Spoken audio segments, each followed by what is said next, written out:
আসসালামু আলাইকুম রহমতুল্লাহি ওয়া বারাকাতুহু। আওয়ামী লীগ সরকার পতন হয়েছে অনেকগুলা কারণে, তার মধ্যে উল্লেখযোগ্য এবং সবচেয়ে গুরুত্বপূর্ণ যে কারণটা সেটা হলো তা আলেমের সাথে তাদের দ্বন্দ্বটা ছিল। আলেমের আলেমদের সাথে আলেমদেরকে তারা কথা বলার স্বাধীনতা দিত না। আলেমদেরকে আলেমদের সাথে সদ্ব্যবহার করতো না। আলেমদের সাথে স্বৈরাচারিতা করতো। এরকম উল্লেখ্য আরো কিছু বিষয় আছে।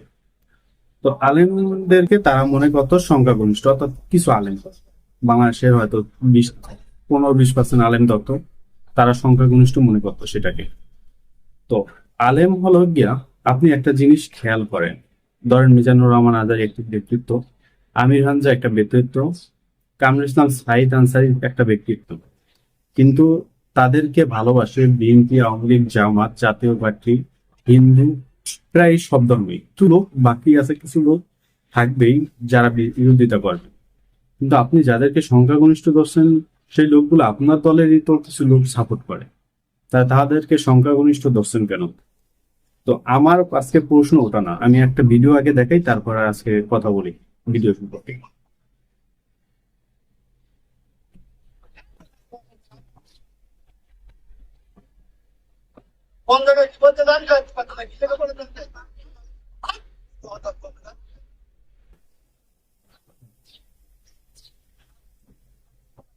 একদম বাস্তব করে দেবো একদম।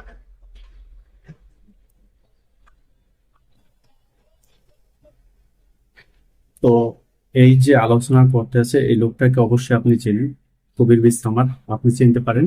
কিন্তু তার ভিডিও হয়তো দেখছেন, ঠিকানা টিভি, ইউটিউবে বা ফেসবুকে তার চ্যানেল আছে, এবং তিনি একজন সঙ্গী ছিলেন। তো এই ঘটনাটা 23শে এপ্রিল, হয়তো 23শে এপ্রিল।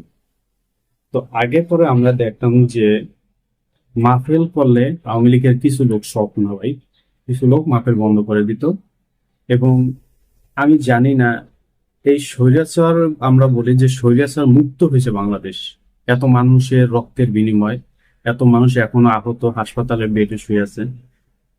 তো স্বৈরাচার মুক্ত হয়েছে, মানুষ এখন মুক্ত, গণমুক্ত, এখন উন্মুক্ত, সে কথা বলতে পারে, তার মত স্বাধীনতা সে সব জায়গায় দিতে পারে, তার কোথাও বাধা নাই। কিন্তু এই যে যে কাহিনীটা হয়েছে, এটা আসলে ভাষা প্রকাশ করা যায় না। আপনি স্বৈরাচার কোথায় মুক্ত করলেন? যেখানে এই যে একটা উল্লিখিত এই লোকটাই, আমি দেখাই আপনাকে বাকিটা।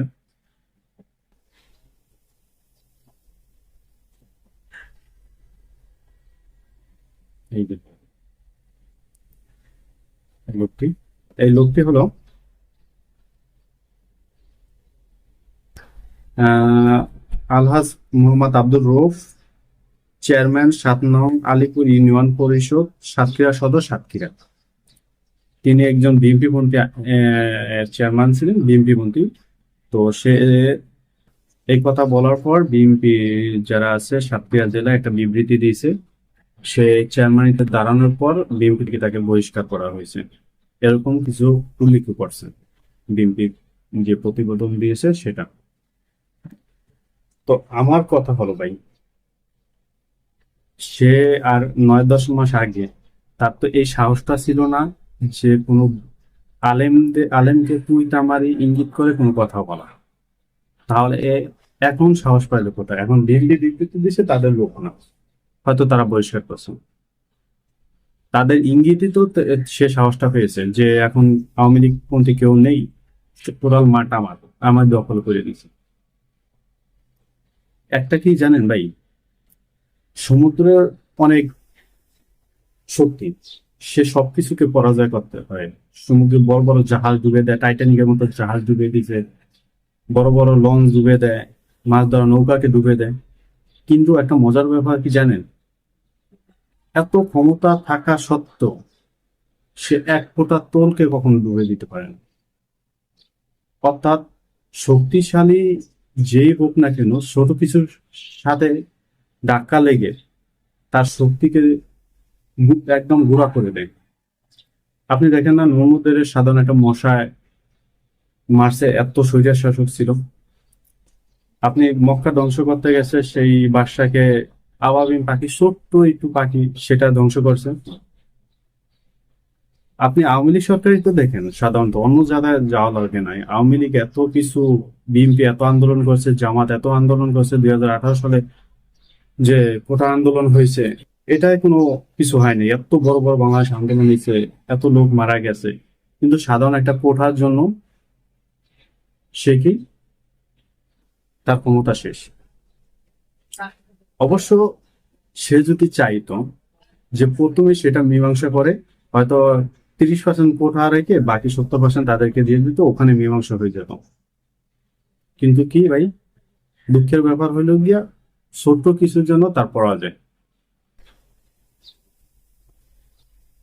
তো আমার প্রশ্ন ভাই ওটা না, আমার প্রশ্ন হলো, আলেমরা এত কিছুর পর আলেমরা কেন বাক স্বাধীনতা পাবে না? আলেমদেরকে তুই তামারি কুত্তার ভাষা শুয়োরের বাচ্চা একটা উন্মুক্ত মঞ্চের মধ্যে তাদেরকে এই ব্যবহারটা তাদের জন্য, তাদের সাথে কিভাবে করবে? এখন তো বাংলাদেশে নির্বাচন হয়নি, উপদেষ্টা পরিষদ চালাইতে আছে। তা এখনই যদি এই অবস্থা হয়, তাহলে বাকি দিন কি হবে? আমি বিএনপির কথা বলছি না, আমি জামাতের কথা বলছি না। আপনি একটা জিনিস মনে করেন, আপনি ধরেন আপনার বাচ্চা কোনো অন্যায় করলো, কিন্তু আরেকজন লোকের সাথে অন্যায় করলো, আপনার সুদ্ধা সে গালি দিল। অর্থাৎ এক গোষ্ঠীর মধ্যে একজন খারাপ ব্যবহার করলেই পুরো গোষ্ঠীর কিন্তু দোষ হয়ে যায়। এখন আমার যে সে বিএনপি না, অথবা বিএনপির সাথে জড়িত না, বা বিএনপি থেকে বহিষ্কার করছে, এটা কোনো প্রশ্ন ওঠে না। সে যে দলে হয়ে থাকুক, আমি চাই এটা একটা সুস্থ তদন্ত করুক, একে একটু বিচারে আওতা আনা হোক। না হলে ভাই আলেমরা কি আর কিছুদিন পর বাক স্বাধীনতা তো হারাবে আগের মতোই। তাহলে এত লোক মারা গেছে, এত লোক আহত, তাদের রক্তের কি মুঠো দাম নেই? আমি চাই সে বিএনপি হোক, বিএনপির হাইকমান্ড যারা আছে সাতক্ষীরা বা ঢাকা কেন্দ্রীয়, তারা এটা বিবেচনা নেও, একে বিচারে আওতা আনা। সে যদি ওপেন ক্ষমা চায়, তাও তো তার ক্ষমা হওয়ার কথা না। এত মানুষের মধ্যে একজন আলেমকে অপমান করছে, তার কি সেটা ক্ষমা পাওয়ার যোগ্য?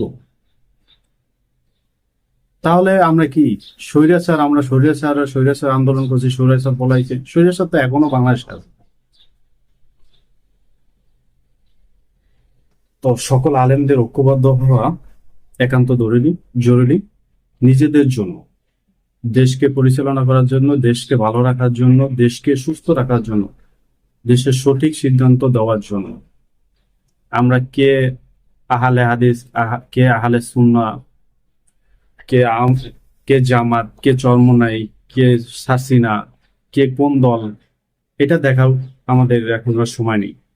আমাদের উচিত ঐক্যবদ্ধ হওয়া। ঐক্যবদ্ধ হলে আপনাকে আঙ্গুল তোলার সাহস কেউ পাবে না, যদি সব আলেম ঐক্যবদ্ধ হয়।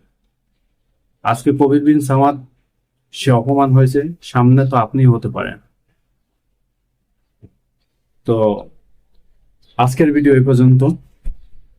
সবাই ভালো থাকবেন, সুস্থ থাকবেন। আল্লাহ হাফেজ, আসসালামু আলাইকুম।